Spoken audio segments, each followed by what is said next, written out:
ঢাকার ধামরাইয়ের ৬০টা গ্রামে প্রায় ৫০০ বছর ধরে টিকে আছে যুগল বট পাকুড় গাছ। প্রায় ৫ বিঘা জায়গা জুড়ে ছড়িয়ে থাকা গাছ দুটি ঘিরে রয়েছে নানা গল্প আর কুসংস্কার। প্রতিদিন দূর দূরান্ত থেকে আসছেন প্রকৃতি প্রেমীরা। যোগাযোগ ব্যবস্থা সহ অন্যান্য সুযোগ সুবিধা নিশ্চিত করে এটি পর্যটন কেন্দ্র করার দাবি জানিয়েছেন এলাকাবাসী।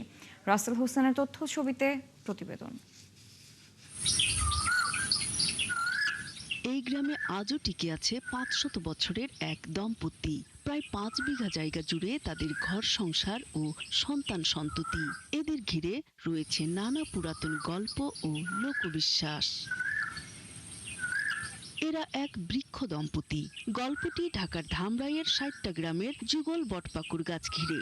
এলাকার লোকজন বলেন, সনাতন ধর্মাবলম্বী দেবীদাস বংশের পূর্বপুরুষরা গাছ দুটি রোপণ করেছিলেন। পাকুড় গাছকে পুরুষ এবং বট গাছটিকে নারী মনে করে ঢাকঢোল ও বৈদিক মন্ত্র পাঠের মাধ্যমে একসময় তাদের বিয়ে দেয়া হয়। সেই থেকে তারা বটপাকুড় দম্পতি। এ নিয়ে গাছতলায় একটি মন্দিরও নির্মাণ করা হয়। মানে তেমন দোকানপাট নাই, মানুষ আইসা একটু বা কিছু কিনা খাবে। অনেক সুন্দর, আরো পরিবেশটা একটু ঘুরাইলে আর একটু ভালো লাগবে। খুব ভালো লাগলো এবং আনন্দ লাগলো। পরিবার নিয়ে আসছি, কিন্তু দুঃখের বিষয় শুধু রাস্তাটা সমস্যা বেশি।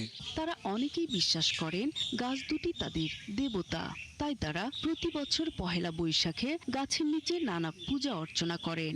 সনাতন ধর্ম অবলম্বীরা আরো বলেন, এই গাছের ডালপালা কেউ কাটলে সে অসুস্থ হয়ে পড়ে এবং পুজো দিয়ে ক্ষমা প্রার্থনা করলে আরোগ্য লাভ করে। গাছ দেখতে দূর দূরান্ত থেকে পরিবার পরিজন নিয়ে আসেন অনেকে। যোগাযোগ ব্যবস্থার উন্নতি সহ সরকারিভাবে রক্ষণাবেক্ষণ করে এটি পর্যটন কেন্দ্র করার দাবি জানান দর্শনার্থীরা। আমাদের সবারই উচিত এই জায়গাটাকে সংরক্ষণ করা, যাতে দূর দূরান্ত থেকে মানুষ সবাই এখানে ঘুরতে আসে। জায়গাটা অনেক সুন্দর, কিন্তু এই জায়গাটা একটু পর্যটক এলাকা করলে অনেকটা ভালো হতো।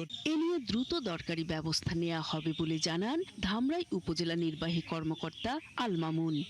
নিষ্কাশন ব্যবস্থা, কারো জরুরি যে ব্যবস্থাগুলো, এগুলো আমরা খুব দ্রুত ১ থেকে ২ মাসের মধ্যে এই ব্যবস্থাগুলো আমরা নিব।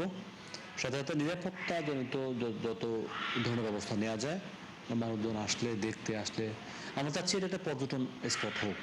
সে ব্যাপারে আমরা আমাদের পক্ষ থেকে যা যা কিছু করা দরকার হবে আমরা সর্বোচ্চ করব। দেশের এই প্রাচীন গাছটি রক্ষণাবেক্ষণ সহ দর্শনার্থীদের নিরাপত্তায় সরকারের দৃষ্টি প্রত্যাশা করেন সংশ্লিষ্টরা। নূর তাজমিন নীর, ৭১।